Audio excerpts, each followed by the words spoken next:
Assalamualaikum warahmatullahi wabarakatuh.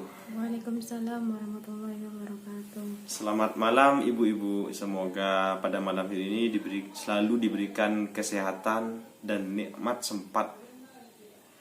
Alhamdulillah kita berada di rumah ketua kelompok ya, Bu Siti. Jadi sekarang kita akan mempelajari tentang modul 2, Bu. Tentang modul 3 yaitu akibat eksploitasi. Modul 3 ini menjelaskan tentang eksploitasi. Jadi di sini saya akan membuka gambar ya. Di sini ada gambar nanti, Bu. Kita akan pelajari gambar ini.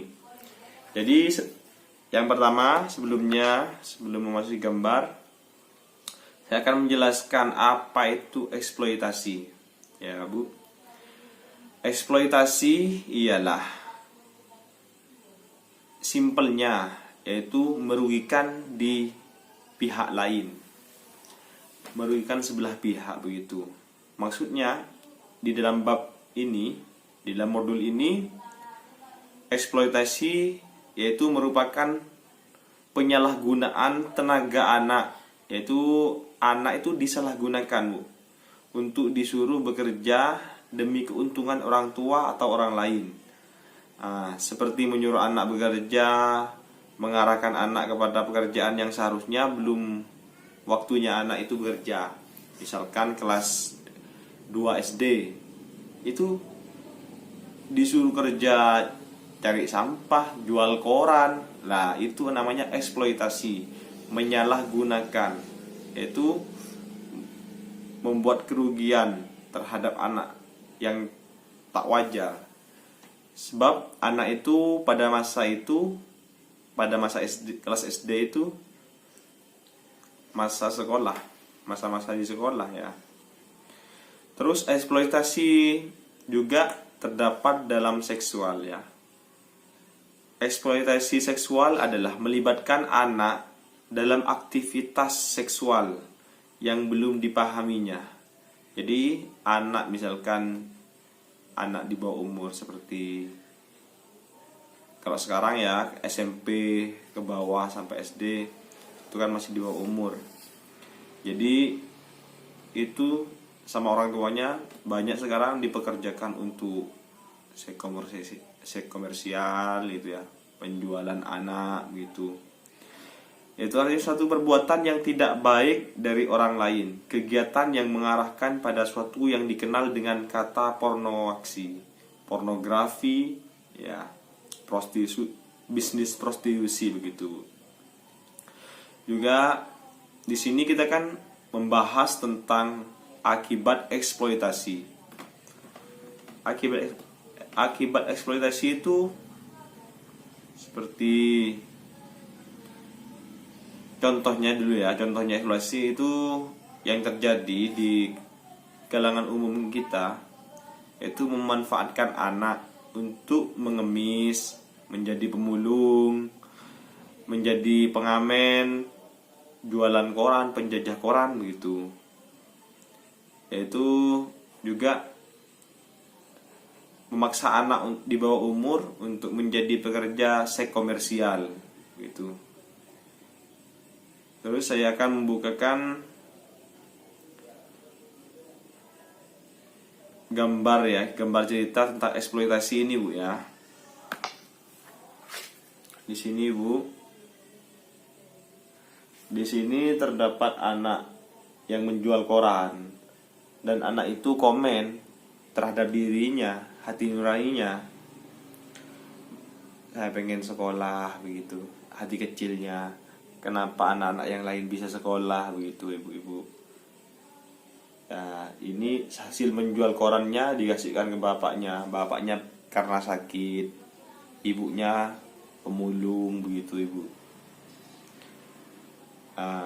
Jadi anak-anak itu yang langkah yang keempat ini, cerita yang keempat, anak-anak di situ yang penjual koran itu diolok-olok oleh anak yang lain, sehingga hati kecilnya itu, perasaannya itu tergugah, malu dan lain-lain begitu ibu-ibu. Eksploitasi anak itu karena terjadinya kemiskinan. Jadi PKH ini bertujuan untuk memberantas kemiskinan. Program Keluarga Harapan. Jadi program Keluarga Harapan ini untuk memberantas eksploitasi kayak begini Bu, hingga anak-anak tidak jualan koran, tidak mengemis, begitu. Karena bapaknya sakit, ibunya tidak ada kerjaan, dan keadaan rumahnya itu miskin, seperti begitulah. Di sini cerita kayak gitu. Diperiksa ke puskesmas Bu ya, periksa ke puskesmas. Terus sehingga bapaknya ini kabur, meninggalkan keluarga, anak dan istrinya begitu. Jadi itulah eksploitasi sosial. Seperti ini, ibunya menjual anaknya. Terus yang menjual itu nanti dibesarkan anaknya dijadikan pengemis begitu. Di sini saya akan menampilkan Bu ya, menampilkan video tentang pekerjaan anak di Nias sana. Saya akan tampilkan di layar ini. Ya.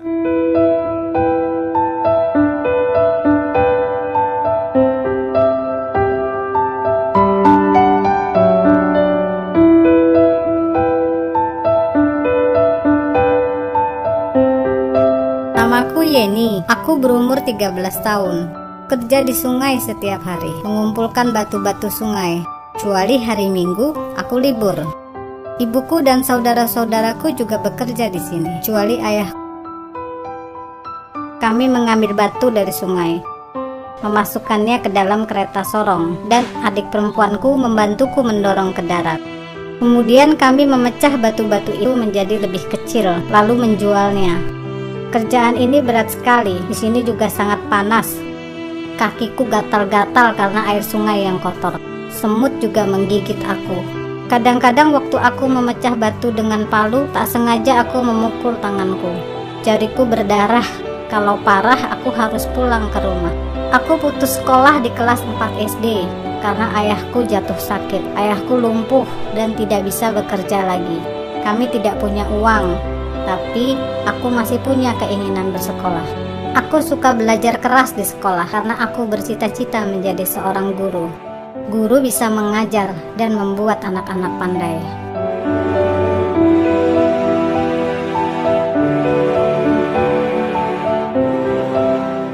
Namaku Citra. Aku membantu ayahku menambang batu di bukit. Batu-batu besar dan tajam. Jadi pekerjaan ini sangat berat buatku. Tapi aku ingin membantu orang tuaku. Aku juga memasak pada pagi dan sore hari. Aku mencuci pakaian dan menyapu rumah, sementara ibuku menjaga adik-adikku. Aku sudah tidak bersekolah lagi. Waktu itu, orang tuaku tidak mampu membayar biaya ujian dan buku-buku. Jadi aku putus sekolah. Keluarga kami sangat miskin dan aku sangat membutuhkan bantuan. Aku ingin sekali membantu orang tuaku dengan menambang batu di sini. Tapi aku mau kembali ke sekolah. Di Pulau Nias kami berbicara begitu banyak dengan pekerja anak. Mereka harus bekerja mulai pagi hingga malam, dan jenis pekerjaan mereka juga sangat berat dan berbahaya. Kami ingin membantu anak-anak ini. Kami mau anak-anak yang putus sekolah memperoleh kesempatan untuk meraih mimpinya. Salah satu kesempatannya adalah melalui pendidikan informal. Kita harus menjalin kerjasama dengan para orang tua, dengan pemerintah, dan dengan berbagai pihak terkait lainnya, misalnya dengan pengusaha. Kami ingin menghapuskan pekerja anak dan meyakinkan mereka bahwa anak-anak tidak semestinya terlibat dalam pekerjaan yang berat ini.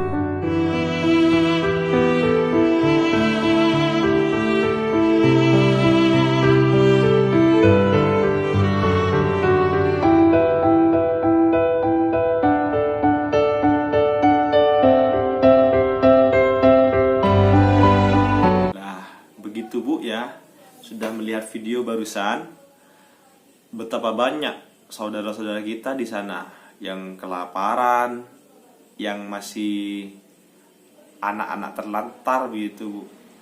Masih kerja batu kayak tadi ya. Jadi sangat disayangkan. Maka program Keluarga Harapan ini bertujuan untuk membantu mereka agar mereka bisa bersekolah juga dan bisa sejahtera begitu keluarganya.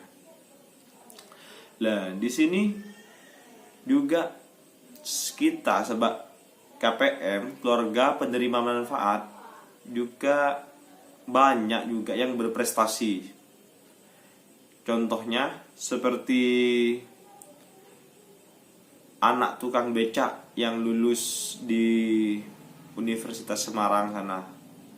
Dia seorang anak tukang becak, penghasilan perharinya mungkin tidak nyampe 50.000 ke bawah wis itu. Dapat 5.000 perharinya. Itu cum laude, wisuda terbaik di universitasnya begitu. Dengan IP, nah, tonton videonya ya di sini. Cekidot.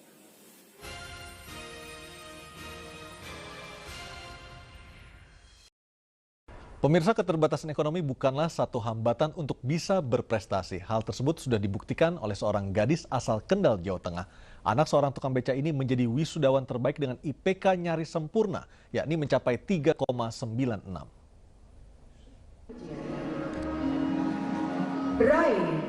Senyum bahagia tak lepas dari wajah Raini. Pendidikan akuntansi S1, nama orang tua Mugiono. Raini resmi menyandang predikat sarjana ekonomi. Tak sekedar sarjana, Raini menjadi wisudawan terbaik tahun ini di Universitas Negeri Semarang, Jawa Tengah. Indeks prestasi kumulatif atau IPK-nya tertinggi, 3,96, nyaris sempurna. Bukan hal yang mudah, terlebih jika menengok kondisi ekonomi orang tuanya. Ayah Raini, Mugiono, hanya seorang tukang becak di Kendal, Jawa Tengah. Penghasilannya terbilang pas-pasan. Mugiono pun harus bekerja sambilan sebagai penjaga malam di sebuah SMK untuk menutupi biaya hidup Raini di Semarang. Pengorbanan yang berbuah manis bagi pasangan Mugiono dan Sujama.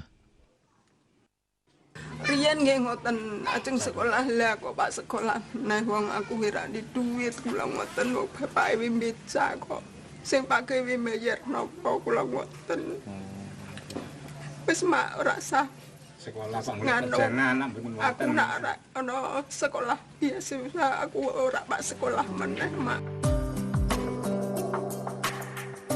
Bersyukur Raini bukanlah anak tak berbakti.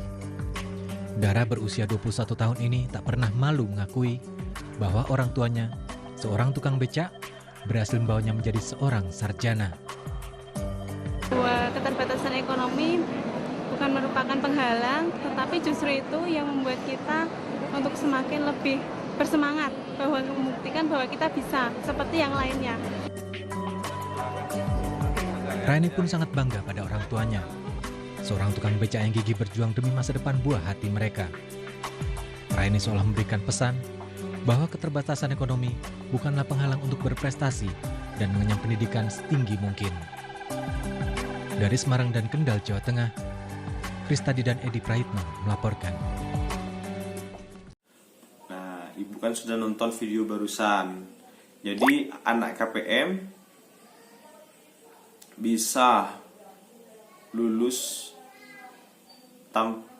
walaupun anak tukang beca. Jadi keadaan kita, jika keadaan kita miskin atau kekurangan, itu tidak ada sangkut pautnya terhadap prestasi seorang anak, prestasi kita, ya, seorang ibu-ibu dan bapak-bapak nantinya. Jadi ibu harus positif dan sering menasihati anaknya agar tetap semangat dalam belajar, agar tidak putus sekolah, dan ibu juga harus memanfaatkan uang yang didapatkan dari program Keluarga Harapan ini, ibu-ibu. Jadi ibu-ibu itu ketika pencairan uang jangan dibelikan emas atau mewah-mewahan lah. Itu dibelikan seragam anaknya, apa yang kurang di sekolahannya itu harus dibelikan, ibu-ibu harus dilengkapi begitu. Jadi ibu-ibu itu jangan menyalahgunakan uangnya begitu. Jadi harus betul-betul memanfaatkan uangnya. Nah, di masa pandemi corona ini kita harus tetap menjaga social distancing ya, pakai masker, cuci tangan dengan teratur. Begitu ibu-ibu. Mungkin sampai di sini saja ya ibu-ibu. Semoga kita tetap semangat, hidup kita semangat, anak kita semangat. Jangan sampai mendolimi anak-anak kita, jangan sampai mendolimi keluarga kita dan saudara-saudara kita. Semoga kita tetap semangat dan selalu sadar diri, introspeksi diri. Karena kita tidak selamanya miskin. Ya, kita harus berusaha meningkatkan kualitas hidup kita begitu.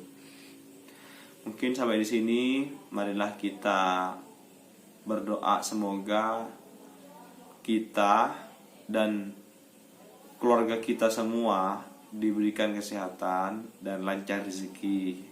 Al-Fatihah. Selesai. Saya akhiri Bu ya. Jika banyak salah dan khilaf perkataan saya ini, mohon dimaklumi karena al-insan mahallul khata' wan nisyan. Manusia adalah tempat salah ya. Salah dan lupa gitu Ibu. Saya akhiri, wabillahi taufiq wal hidayah. Assalamualaikum warahmatullahi wabarakatuh.